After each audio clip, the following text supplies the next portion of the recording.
Hello my fellow fetuses.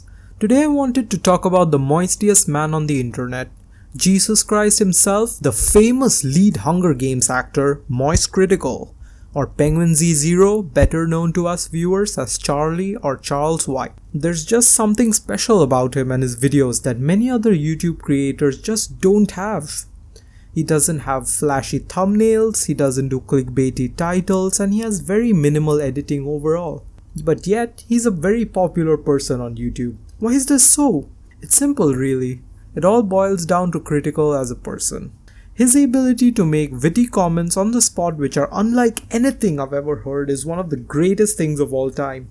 His dirty jokes can make an undertaker giggle like a schoolgirl who's just been asked out to prom. One thing that never fails to make me giggle uncontrollably is when he talks the craziest and the funniest shit in the most bored tone imaginable. It just adds to his magic. This man's sarcasm is unparalleled beyond belief. In fact, they say that Critikal was the first man to invent condoms, the second greatest invention after the wheel.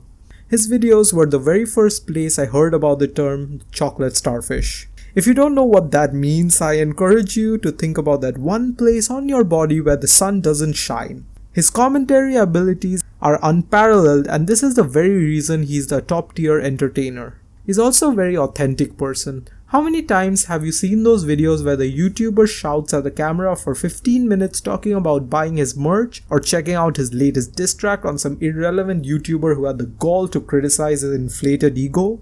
I'm looking at you, Jake Paul. He starts his videos off right by getting to the juicy details and ends the video off with a simple "see ya." In his own words, he goes all gas no rubber.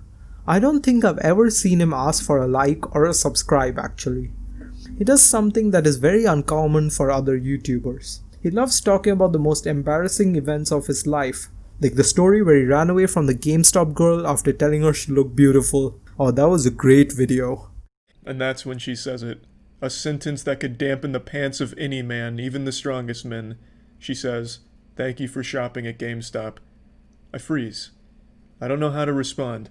I stand there for what feels like hours, looking at the ground, wondering, is now the time? And then I decide I muster the courage within myself, the strength to go forward. I say, "Thank you, beautiful." And then I do what any sane man would do.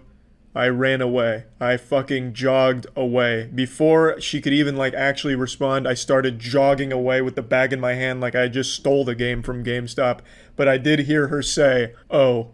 And his various chronicles talking about beating his old pickle.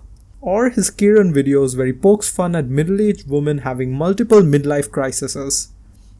Crises? Is that a word?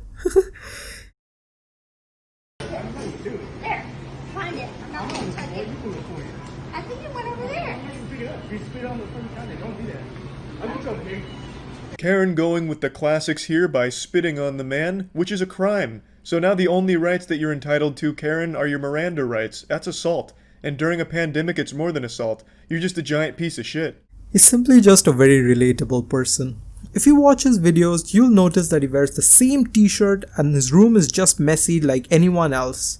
He doesn't need a proper setup, as can be seen from his streams where he does the whole thing with a simple pair of white earpods. I mean, just look at his videos. He also rarely gets into controversy, which is quite uncommon for YouTubers his size. He keeps to himself and talks about the things that he's passionate about.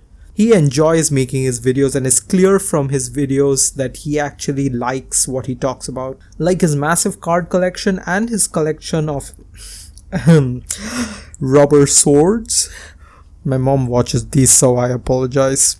But it's at least a nice self-defense technique. Although you could put a little knife inside the fleshlight's lip at the front there and create your own little go-go gadget extendo dagger, which could definitely work. But otherwise just use it as a spear or a pike. He's a good person too. If you're a long-time watcher of Critikal, you would know that he used to donate all his YouTube earnings to various charities.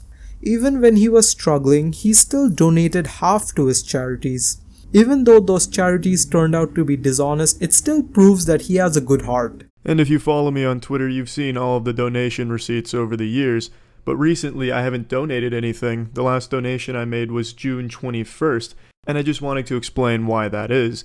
Now, on Twitter, I've talked about it a little bit, and I'm sure many of you out there, if not all of you, know that many of the charities that exist these days are just huge fucking scams. They'll take the donations and just buy a sandpaper dildo to stick up your asshole. And unfortunately, many of the charities I've donated to over the years have been corrupt organizations, which really sucks because I knew going into this that many charities weren't legit. So I did a lot of research on each charity I wanted to donate to, but it turns out many of the websites that rate and review charities, like Charity Navigator, are just as useless as the charities themselves and just as corrupt. For instance, a lot of the websites take bribes in order to boost the star rating or the review score of the charity. You know, oh, we'll give you this much money for this much increase in our review, or we'll give you a golden soup ladle so you never have to cook like a caveman again. Just some stupid bullshit that gives and then they get a bogus review and everyone thinks they're a good charity when in reality they're not.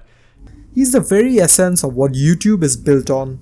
He's that guy that just sits on the computer talking about a funny video or interesting content and people tune in to watch those videos every day.